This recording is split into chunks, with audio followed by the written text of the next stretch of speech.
En 1928, Alexander Fleming descubrió la penicilina y el mundo la celebró como el mayor avance médico de la historia. Los antibióticos modernos salvaron millones de vidas y se convirtieron en la base de la medicina occidental. Pero hay algo que nadie te contó. Siglos antes de Fleming, los pueblos indígenas de América ya usaban plantas con propiedades antibióticas tan potentes que estudios modernos las comparan directamente con antibióticos sintéticos. Algunas las superan en ciertos patógenos específicos. Hoy te voy a revelar cuáles son esas plantas, cómo las usaban y por qué desaparecieron de nuestras vidas cuando más las necesitamos. El mundo enfrenta hoy una crisis silenciosa pero devastadora. Las bacterias están desarrollando resistencia a los antibióticos modernos a una velocidad que la ciencia no puede seguir. La Organización Mundial de la Salud declaró la resistencia antimicrobiana como una de las 10 mayores amenazas para la salud global. Lo que esto significa en términos prácticos es alarmante. Infecciones que hace 20 años se curaban con un ciclo simple de antibióticos hoy requieren tratamientos más agresivos, más caros y muchas veces menos efectivos. Y los científicos advierten que si la tendencia continúa, para el año 2050, podrían morir 10 millones de personas al año por infecciones que simplemente ya no responden a ningún antibiótico disponible. Y mientras esto ocurre, tenemos un conocimiento ancestral de miles de años sobre plantas con propiedades antimicrobianas naturales que fue sistemáticamente ignorado, descartado y enterrado por la medicina occidental. No porque no funcionara, sino porque no podía patentarse ni venderse. Los pueblos indígenas de América nunca necesitaron farmacéuticas. Tenían su propia farmacia, creciendo en la selva, en los Andes, en los valles tropicales. Para entender por qué estas plantas son tan extraordinarias, primero necesitas entender cómo funcionan los antibióticos. Un antibiótico es cualquier sustancia que destruye bacterias o impide su crecimiento. Los antibióticos modernos son moléculas sintéticas diseñadas en laboratorio para atacar estructuras específicas de las bacterias. El problema es que las bacterias evolucionan y aprenden a neutralizar esos ataques. Las plantas medicinales indígenas funcionan de manera completamente diferente. En lugar de una sola molécula atacante, contienen decenas o cientos de compuestos activos que trabajan simultáneamente. La bacteria necesita desarrollar resistencia contra todos esos compuestos al mismo tiempo, lo que hace casi imposible que evolucione para neutralizarlos. Es exactamente esta complejidad lo que hace a estas plantas tan fascinantes para la ciencia moderna. Y es también la razón por la que los pueblos indígenas que las usaron durante milenios nunca enfrentaron el problema de resistencia bacteriana que hoy amenaza a la medicina occidental. Hoy te voy a revelar las 4 plantas antibióticas más poderosas que los indígenas americanos usaban, con qué infecciones las trataban y cómo preparar cada una para uso moderno. Planta 1. Sangre de drago. La primera planta es tan extraordinaria que cuando los científicos la analizaron por primera vez en laboratorio, no podían creer los resultados. Se llama sangre de drago, nombre científico Croton lechleri, y es un árbol de la Amazonía peruana y ecuatoriana que puede alcanzar 20 metros de altura. Cuando haces un corte en su corteza, el árbol sangra, literalmente. Libera una resina de color rojo intenso, casi carmesí, que los pueblos amazónicos llamaron sangre del dragón. Los shuar, los achuar, los quechua amazónicos usaron esta resina durante miles de años para tratar heridas infectadas, úlceras en la piel, infecciones en la boca y problemas gastrointestinales causados por bacterias. ¿Y qué dice la ciencia moderna? Un estudio publicado en el Journal of Ethnopharmacology en 2016 analizó la sangre de drago contra 12 cepas bacterianas diferentes, incluyendo Staphylococcus aureus y E. coli, que son 2 de las bacterias más comúnmente responsables de infecciones humanas. La resina mostró actividad inhibitoria contra 11 de las 12 cepas. 11 de 12. Un estudio adicional de la Universidad de Lima en 2019 encontró que los compuestos activos de la sangre de drago Son efectivos incluso contra algunas cepas de Staphylococcus aureus, resistentes a meticilina, que es precisamente el tipo de bacteria superresistente que los antibióticos modernos tienen más dificultad para eliminar. El uso tradicional es notablemente preciso para uso moderno también. Para heridas infectadas en la piel, aplicas la resina directamente sobre la herida. Forma una película protectora que sella la herida, previene contaminación externa y destruye las bacterias presentes. Para infecciones bucales como aftas o encías inflamadas, dilúyelo en agua y úsalo como enjuague. Para infecciones gastrointestinales, pequeñas cantidades diluidas en agua tibia tomadas internamente. Planta 2. Uña de gato. La segunda planta viene de los Andes peruanos y tiene un nombre que captura perfectamente su apariencia. Se llama uña de gato, nombre científico Uncaria tomentosa, una enredadera que trepa por los árboles de la selva alta andina, usando pequeños ganchos curvados, exactamente iguales a las garras de un gato, de ahí su nombre.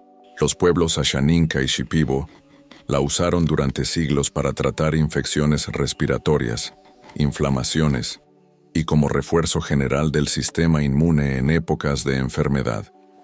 Lo que la hace extraordinaria desde la perspectiva científica es el mecanismo de acción.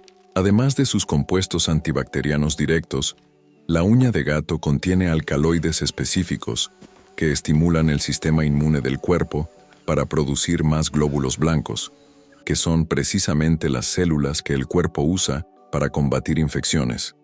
Es decir, no solo ataca las bacterias directamente, sino que fortalece el ejército natural del cuerpo al mismo tiempo. Un metaanálisis publicado en la revista Phytomedicine en 2017 que revisó 22 estudios independientes, concluyó que los extractos de uña de gato muestran actividad antimicrobiana significativa contra múltiples patógenos y además reducen marcadores de inflamación en niveles comparables a antiinflamatorios sintéticos. La preparación tradicional es una cocción de la corteza de la raíz. Cortas pequeños trozos de corteza, los hierves en agua durante 20 a 30 minutos y bebes el té resultante. Para infecciones respiratorias, los indígenas tomaban 2 o 3 tazas al día hasta que los síntomas cedían completamente. Si este conocimiento que estás recibiendo hoy te parece tan valioso como lo fue para las civilizaciones que lo usaron durante milenios, presiona el botón de suscripción ahora, porque el próximo video revela el sistema completo de cultivo en 2000 años de antigüedad que produce 360 kilogramos de alimento en solo 20 metros cuadrados. Cero supermercado, cero dependencia. Suscríbete y activa la campana. Continuamos con las otras 2 plantas. Planta 3. Copal. La tercera planta no es exactamente una planta, sino la resina de varias especies de árboles del género Bursera, ampliamente distribuidos desde México hasta América Central. Los mayas y aztecas la conocían como copal, y era tan valiosa en su cultura que la usaban en ceremonias religiosas de la misma forma en que la medicina occidental hoy usa antibióticos antes de cirugías para prevenir infecciones. Cuando los sacerdotes mayas quemaban copal en sus templos, no solo era ritual. El humo del copal tiene propiedades antisépticas que purificaban el aire de bacterias y hongos patógenos. Era esterilización ambiental con miles de años de anticipación. Pero el uso medicinal directo era igualmente sofisticado. La resina disuelta en aceite vegetal se aplicaba sobre heridas, quemaduras infectadas y lesiones en la piel. Para infecciones bucales y de garganta, pequeños trozos se masticaban lentamente, liberando compuestos activos directamente en la zona afectada. Un estudio de la Universidad Autónoma de México, en 2020, identificó más de 40 compuestos bioactivos en resinas de Bursera, incluyendo terpenos y ácidos orgánicos, con actividad demostrada contra hongos como Candida albicans y bacterias como Pseudomonas aeruginosa, que es una bacteria particularmente difícil de tratar con antibióticos convencionales. Lo más impresionante es que a diferencia de antibióticos sintéticos que destruyen indiscriminadamente bacterias buenas y malas del intestino, causando los conocidos efectos secundarios digestivos, el copal muestra selectividad. Ataca patógenos, mientras respeta en mayor medida la microbiota beneficiosa. Planta 4. Matico. La cuarta planta es probablemente la menos conocida fuera de Perú y Bolivia, pero es posiblemente la más versátil de todas. Se llama matico, nombre científico Piper angustifolium, y es un arbusto de la selva alta andina que los pueblos quechuas usaron para tratar prácticamente cualquier tipo de infección externa. El nombre matico tiene una historia fascinante que dice mucho sobre la potencia de la planta. Según la tradición histórica, un soldado español llamado Matico, herido en batalla con una infección grave que amenazaba su vida, fue curado por indígenas quechuas usando hojas de esta planta. Cuando regresó a España, llevó la planta consigo y contó la historia. Los europeos la llamaron matico en su honor, y durante el siglo XIX fue importada en grandes cantidades a Europa como tratamiento para gonorrea y otras infecciones, antes de que los antibióticos sintéticos la desplazaran. Las hojas de matico contienen concentraciones extraordinariamente altas de aceites esenciales con actividad antiséptica. La aplicación tradicional era directa. Hojas frescas ligeramente machacadas se colocaban sobre heridas infectadas como cataplasma. Para infecciones internas y urinarias, se preparaba un té de hojas secas. Un análisis químico publicado en la Revista Peruana de Medicina Experimental en 2018 cuantificó los compuestos activos del matico y concluyó que su actividad antiséptica es comparable a soluciones de povidona yodada al 1%, que es precisamente lo que médicos modernos usan para limpiar heridas antes de suturas. Comparable a un antiséptico médico estándar, usando solo una hoja de planta. Y ahora llegamos a la pregunta que da nombre a este video. Si estas plantas son tan extraordinariamente efectivas, si tienen siglos de uso documentado y estudios modernos que validan su eficacia, ¿por qué prácticamente nadie las usa hoy? ¿Por qué no están en las farmacias? ¿Por qué los médicos no las recetan? La respuesta es una combinación de factores históricos y económicos que es importante entender. Cuando los conquistadores europeos llegaron a América, descartaron sistemáticamente el conocimiento médico indígena como superstición primitiva. No fue evaluación científica, fue prejuicio cultural. La medicina europea de esa época tampoco era particularmente científica, pero el conocimiento indígena fue desechado sin análisis mientras que el europeo se imponía por autoridad colonial. Siglos después, cuando la industria farmacéutica moderna emergió, estaba completamente orientada hacia compuestos sintéticos patentables. Una empresa puede patentar una molécula química sintética y tener derechos exclusivos de venta durante 20 años. Una planta que crece en la selva no puede patentarse. No hay modelo de negocio rentable en decirle a las personas que cultiven plantas en su jardín para tratar infecciones menores. No es conspiración, es economía simple. Y el resultado es que conocimiento médico de miles de años fue efectivamente enterrado porque no encajaba en el modelo de negocio de la medicina comercial moderna. Antes de continuar, es absolutamente necesario hablar de algo crítico que no puedes ignorar. Estas plantas son extraordinariamente poderosas y precisamente por eso requieren respeto y uso responsable. No son sustitutos para atención médica en situaciones de emergencia o infecciones graves sistémicas. Si tienes fiebre alta, dificultad para respirar o signos de infección grave extendida, necesitas atención médica profesional inmediata. Donde estas plantas brillan es en infecciones menores localizadas, como heridas superficiales infectadas, infecciones bucales leves, problemas digestivos causados por bacterias, y como complemento a tratamiento médico con autorización de un profesional de salud. La sangre de drago tiene contraindicaciones en embarazo y lactancia. La uña de gato no debe combinarse con medicamentos anticoagulantes.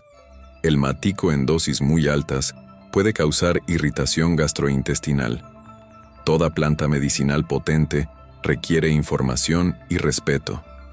La recomendación es esta: Educarte, tener estas plantas disponibles, conocer sus usos tradicionales y usarlas responsablemente en situaciones donde están indicadas. La buena noticia es que estas plantas son más accesibles de lo que probablemente crees. La sangre de drago se consigue en herbolarios especializados, mercados de productos naturales y tiendas en línea que venden productos amazónicos. El formato más conveniente es la resina pura en pequeñas botellas, que puede durar años correctamente almacenada. La uña de gato se vende ampliamente en presentación de corteza seca, cápsulas o té en bolsas, en prácticamente cualquier tienda de productos naturales en México, Perú, Bolivia, Ecuador y Colombia. En otros países latinoamericanos, la consigues en herbolarios o tiendas de medicina alternativa. El copal se vende en mercados locales de toda México y Centroamérica en forma de resina seca. Es económico y fácil de conservar. Busca mercados con vendedores de productos tradicionales o artesanales. El matico es más fácil conseguirlo en países andinos directamente. En otros países, busca tiendas especializadas en productos peruanos o bolivianos, o puedes cultivarlo tú mismo, ya que es un arbusto que crece bien en climas templados y cálidos con mínimo cuidado. En cuanto a costos, el contraste con antibióticos de farmacia es notable. Un ciclo de antibióticos sintéticos puede costarte entre 100 y 500 pesos dependiendo del tipo.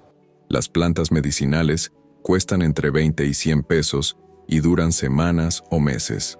Y si las cultivas, el costo se reduce prácticamente a cero. Urgencia y cierre, 9:30-10:30. Hay algo que me parece urgente compartir contigo en este momento. La crisis de resistencia antibacteriana que mencioné al inicio de este video no es una amenaza futura lejana. Es un problema que ya está afectando hospitales y pacientes en todo el mundo. Y mientras la medicina convencional busca desesperadamente nuevas moléculas sintéticas en laboratorios millonarios, la naturaleza ya tiene las respuestas. Las tiene desde hace milenios. Las pusieron en manos de pueblos que las usaron sabiamente durante generaciones. No te estoy diciendo que abandones la medicina moderna. Te estoy diciendo que hay un conocimiento complementario extraordinariamente valioso que fue descartado sin evaluación justa y que hoy la ciencia está comenzando a reivindicar y validar. Nuestros abuelos y bisabuelos en zonas rurales no tenían farmacia. Tenían conocimiento. Sabían qué planta usar para cada problema. Llegaban a ancianos con sistemas inmunes fuertes y cuerpos que habían enfrentado infecciones sin depender de químicos sintéticos. Ese conocimiento es tu herencia. Te pertenece tanto como a cualquier comunidad indígena que lo preservó durante siglos. Si este video te abrió los ojos sobre algo que nadie te había contado, dale like para que más personas puedan acceder a esta información. Comparte con alguien que habla de medicina natural, pero no sabe exactamente qué plantas usar ni cómo usarlas. Y suscríbete porque en el próximo video voy a revelar el sistema agrícola maya que produce 360 kilogramos de alimento al año en solo 20 metros cuadrados, sin fertilizantes, sin pesticidas, sin dependencia de nadie. Clic en suscribir. Nos vemos en el próximo video.